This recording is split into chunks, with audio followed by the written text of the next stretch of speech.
It seems to be an epidemic in New York City of bodega workers being robbed at gunpoint, defending themselves and their businesses, and then getting in trouble for it. Honestly, it being New York City, it's not a surprise, though today's story is a little different, as the worker who shot the armed robber isn't being charged with a shooting, though the city initially did try to hit him with attempted murder. Instead, he's being charged with illegal gun possession, despite claims that the gun wasn't his.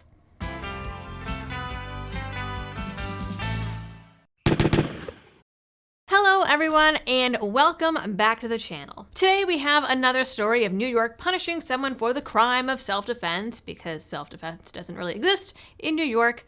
Though this time, like I said in the intro, they're doing it a little differently. This time they're punishing him not only for defending himself, his store, and his customers, but for presumably doing the right thing when he found a lost or dumped gun and made plans to hand it over to the police. But before we get into the details here, two things. Number one, I was once again nominated for a Gundy this year. I believe it is Influencer of the Year category this year. I will put a link down in the description. Voting is happening every day, all month. You can vote every day, so make sure to head on over there and give me a vote. The competition is very stiff this year.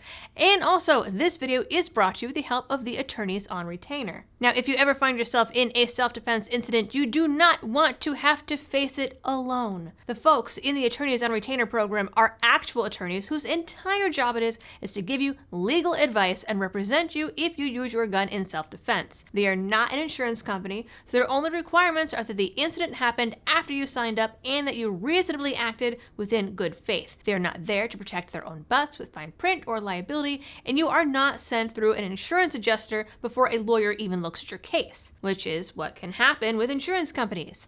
They cover everything from felonies to misdemeanors, appeals, and even bail bonds. Doesn't matter if you were in a gun-free zone or what. So switch over from your existing self-defense coverage using my link down in the description and use code LibertyDoll to get $50 off your individual sign-up. According to the New York Post, 56-year-old Yanni, I'm guessing, Cordero, was working the counter at his bodega on Thanksgiving morning when a pair of masked and armed men stormed in to rob him. One of the men was already known to police. Cordero pulled a gun from under the counter and shot one of them in the leg or foot, depending on which outlet you're reading. The robber that he shot, age 17, was wounded and taken to the hospital with non-life-threatening injuries. The second guy got away, and to my knowledge is still at large. The incident was caught on surveillance footage where you can see Cordero take out the gun and fire a single shot. But Cordero doesn't have a pistol permit. According to him, he just so happened to have found the gun in the bathroom trash when he opened the store that morning. He said he put it behind the counter to turn into the police after he went to church later in the day, but unfortunately, only 3 hours later, the two gunmen came in. And obviously, if you find a gun in your trash can, you can't just leave it there unless your last name is Biden. So I'm not really sure what else he was supposed to do in that situation. Now, the shot suspect was taken into custody, referred to family court, and released. The second suspect is, again, still at large. Cordero turned himself in to police on Tuesday. So, obviously, hardened criminal here with his church plans and turning himself into the cops. And his remarkable marksmanship. The city is hitting him with charges for the gun and ammo, while Cordero supporters say it was self-defense and that he saved not only himself, but the lives of the customers in the shop at the time. Initially, again, they did try to charge him with attempted murder, but luckily the prosecution lowered it to just the gun and ammo charges. Still not great. He was arraigned on December 5th and was released without bail after sitting in jail for 2 days. He is set to return to court on the 19th to answer to his charges. Now, some folks are saying that they do hope that this goes to a trial because they think it would be difficult to get a jury to convict this guy.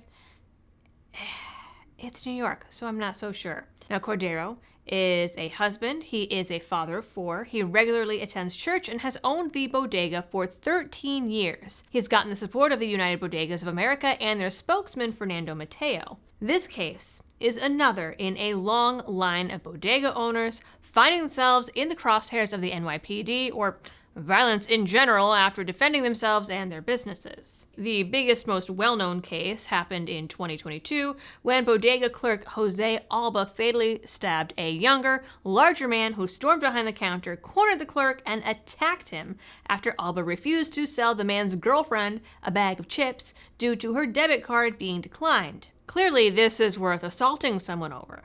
The girlfriend also stabbed Alba in the arm during the incident, and Alba was charged with murder. Now, eventually, it was recognized as self-defense and charges were dropped, but not before a lot of suffering. In July of this year, a bodega worker was taken into custody after a customer tried to steal beer from the store and then attempted to strangle the clerk. The worker defended themselves and ended up in police custody. Story after story after story we are hearing of these bodega workers experiencing violence in their shops, defending themselves, and getting in trouble for it. Moral of the story here definitely seems to be don't own a bodega in New York City. I will certainly follow this case and let you guys know if there are any updates. Certainly if dude found the gun in his bathroom trash, if that is true, then I'm sure it was dumped there and not left there by mistake. It's probably hot, was probably used in a crime. Maybe the cops are even going to try to peg him for those crimes, though, I mean, again, super hardened criminal shooting a guy in the foot and then, wanting to go to church that day. But we will see. New York is New York and does all kinds of crazy things because it's crazy town. But until then, you guys know the drill for all of the algorithm things. Please like, share, and subscribe if you are new here. Ring that notification bell and drop a comment down below. And as always, thanks for tuning in. Stay safe out there and happy shooting.